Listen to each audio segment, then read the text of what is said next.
Hi, I'm Erica Farber, President and CEO of the REB, and welcome to Radio on Main Street, the podcast all about radio. Our latest podcast series focuses on one of radio's greatest and most special assets, our on-air personalities. As we continue to say, radio was the original social medium, and its on-air personalities are the original social media influencers.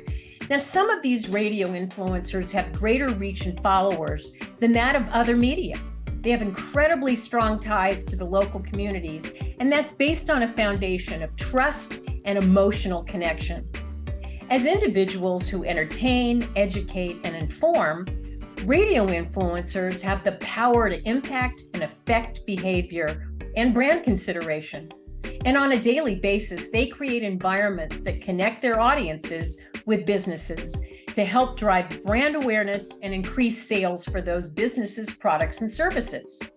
Now, in our third podcast of this series, we hear the conversation that I had with Edgar Sotelo, known as Shoboy on the radio, and host of the Shoboy Show, a nationally syndicated bilingual and bicultural radio show.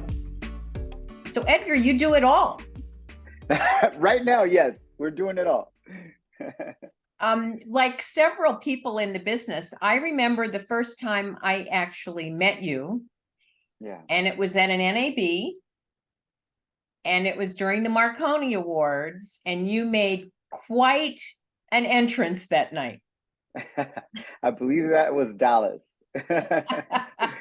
Yes, Erica. It was a fun night for sure, celebrating so many great talents in our industry. So I need to ask you, did you always know you wanted to be on the radio? You know, I didn't, but I always knew that I love people. I love listening to people. I love encouraging people, and I wanted to serve people. And that's something I always knew. And I actually studied psychology in college, and then got a master's in leadership because I want to learn more about people and how do they think and behavior and et cetera. And then there's a very impactful moment where my older brother, who is involved in radio, his name is Edgar Sotelo, he did a march for immigrant rights in LA, and close to 1 million people marched that day in a peaceful manner for immigrant rights. And that's the day that I felt a huge tug to go into entertainment because of the impact that radio can do and that intimacy, you know, to bring out 1 million people at that time in LA in a peaceful manner. And that's what inspired me. That moment is what got me to get into radio. And you've been running ever since, my gosh. Yeah. From there on out, went to San Francisco doing Spanish radio, Dallas doing Spanish radio, and then I crossed over and did a top 40 English radio in New York, and then here in LA. And then 3 years ago, launched our independently owned radio show, which is bilingual, targeting English-speaking Latinos, but really being bicultural, which is the most important thing, playing both English and Spanish music. So from your perspective, what makes really great radio? Authenticity, being super real, unfiltered, and really making it about the listener and engaging with them. That's what makes great radio. And really that moment where that listener feels like they are the only person that exists in that moment, in that time. I am speaking to you, and that's all that matters. Mm-hmm. And then when you think about your show and your format, which is quite unique, being both Spanish speaking and English speaking, because there are very few shows like that. You know, what makes you different? What sets you apart? Great question, Erica. So in my radio career, doing Spanish radio and then crossing over to English, I always felt like there was a certain side of me, right? Either my Latino side that didn't come out as much, and not that I was hiding it, but obviously depending on the format and so on and so forth, or my assimilated side. And I wanted to create a show where I could be 100% of who I am. There are a lot of people. There's that authenticity again. Yes, I want to be 100% of who I am and bring that forward, because there are tons of Latinos living the lifestyle that I'm living, which is we are proud to be American. We love our country. At the same time, we love our roots. We love our music. we love our Spanish music, we love our culture, all these things, right? So I wanted to create a show that can really reflect that. And if you look at Latinos and the way they're booming in population right now, really the increase in population is no longer coming from immigrants, but it's now coming from first, second, third generation Latinos. And that's who I'm speaking to, the next generation, which is here now. That's such a great point. We talk about multicultural audiences at the REB quite a bit. And in many cases, when people will say, well, it's, the minority, well, that's not the case anymore. In many cities, it's the majority. Absolutely. And that is what we're finding, in cities like in Texas, many of our cities that we're syndicated in, Houston, McAllen, and even Albuquerque, right? And really, in tons of places, there's a huge representation in Latinos. And what we're receiving, the feedback from our listeners is like, oh my gosh, I can finally connect with the radio show that gets all of me, right? They're like, I don't have to flip back and forth from my top 40 or hip hop station and my favorite Latin rhythmic station or Spanish station. I get it all in one place. And, that's really what streaming and music has done, is that it's brought so many cultures together. And so you look at somebody's playlist today and they can have all different genres. And I think radio is no longer a box. We can't be put in a box. You can't put people in a box. We are many things. And that is what our show wants to represent, is that lifestyle. We're not targeting a format, but we are representing a bilingual, bicultural lifestyle that is English dominant. So in the music, is it also reflected? Some is English speaking and some is Spanish language as well? Yes, Erica. In some of our radio stations, we do play English and Spanish rhythmic music.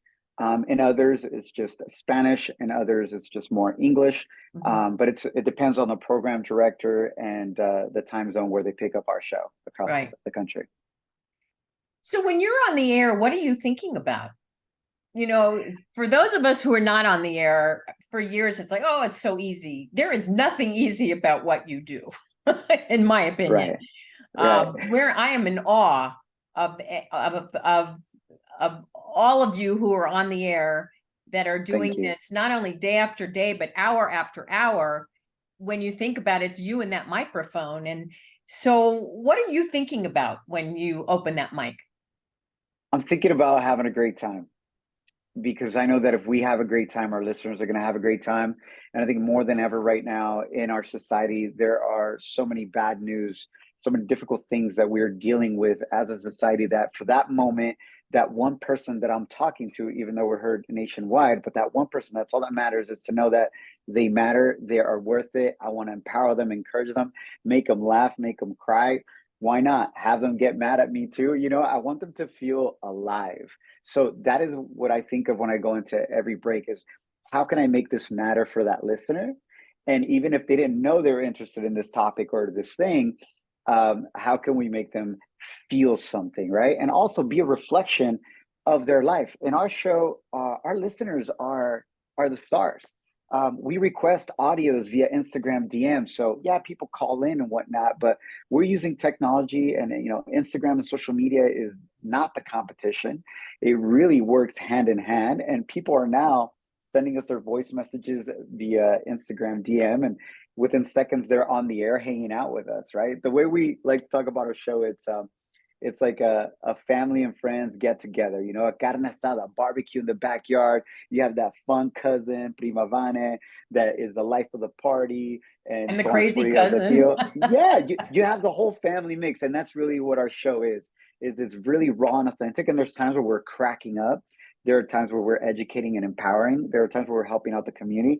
There are times where we are genuinely crying because of things that are going on in our listeners' life or our own. Like within the last 3 years, both of my parents went to heaven, and I shared those moments with our listeners because I know that I'm not the only one dealing with a loved one passing away. And those moments really go a long way, those authentic, real moments. So we're just doing life together. You spoke about using Instagram as a way to connect with your audience. And, it used to be in radio, all you would do is open the mic and it was that one-on-one. But now, as you say, you have technology to touch people's lives in a much more dramatic way. Has that changed the way you approach your show and how you communicate with your audience? Social media has changed the way we do our show in a great way. Let me tell you why. The way I see radio is we're not doing a radio show. We're creating content in a radio or audio studio. And radio is one way that, or one vehicle, if you will, that is reaching our audience. But I like to think of us as 3D, right? Our show, I always talk to the team, is like, how can we make each segment or as many segments or moments 3D? What does that mean? We're on the air, we're on radio, but we're also digital. What's the visual behind it? What's the video that people can see or watch or picture? And then also the third one, 3D, is grassroots. How can people feel that we're next to them, either physically or emotionally, but we're truly there with them? And social media has really helped us out, from people sending us a picture or a video or a voice message in that moment. People don't have to wait on hold anymore on the phone line, right? To go on air. They could send a message and record it on their phone like they would talk to a friend. Right. And then within seconds, they're like, oh my gosh, I'm on the radio, And although it may seem like you're reaching the masses, but to that listener, it's still a one-on-one, because it's their DM, and DM means direct message in Instagram and on other platforms. So it's been a lot of fun to be able to connect with listeners everywhere where they're at, but mainly the platform starting within radio. You talk about that connection with your listener and how important it is in that one-on-one communication. Can you share a story that specifically talks about a special relationship or a moment in time that you had with a listener? Oh my gosh, so many amazing stories, especially when we get to meet our listeners in person, right?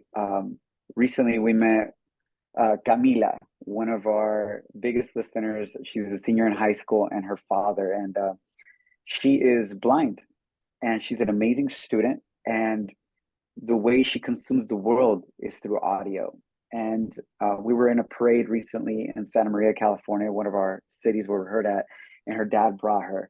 And the joy that she brought us, the excitement, and we were just so grateful because it's been challenging for her at times to make friends at school.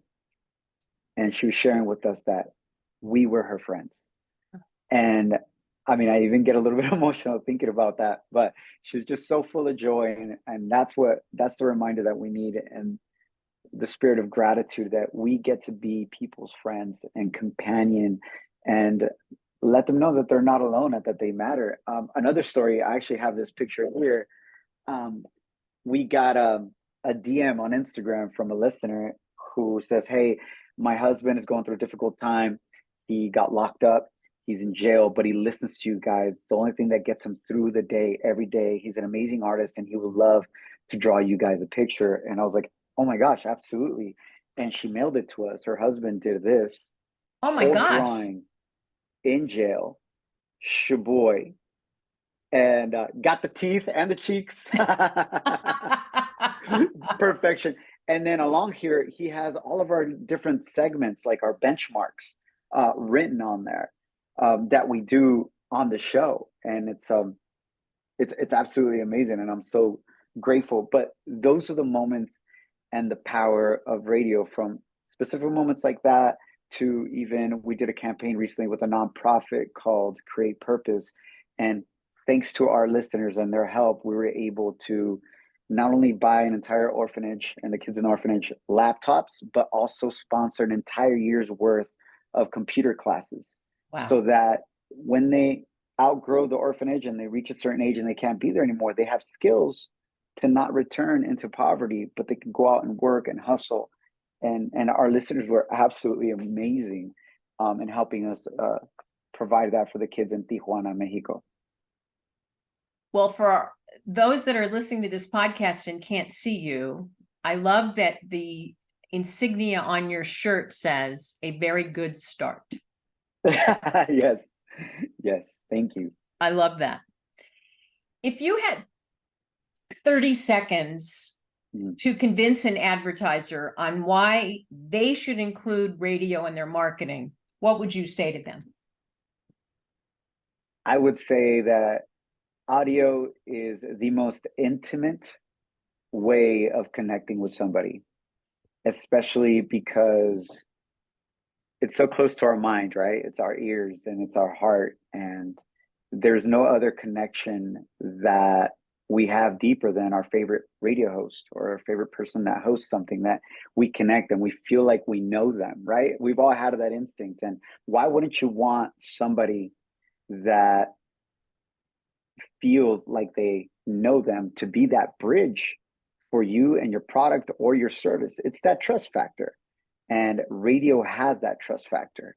And we've seen it again and again and again where campaigns do tremendously well with radio, especially with services or products that are new or maybe are trying to revamp themselves because there's a trust issue there or like, why should I do it? And that's the power of endorsements, where you have an authentic radio host saying, I believe in this. Mm-hmm.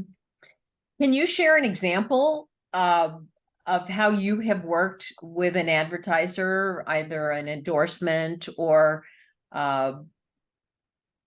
whatever you think, but something that you were connected with that and how you measured success?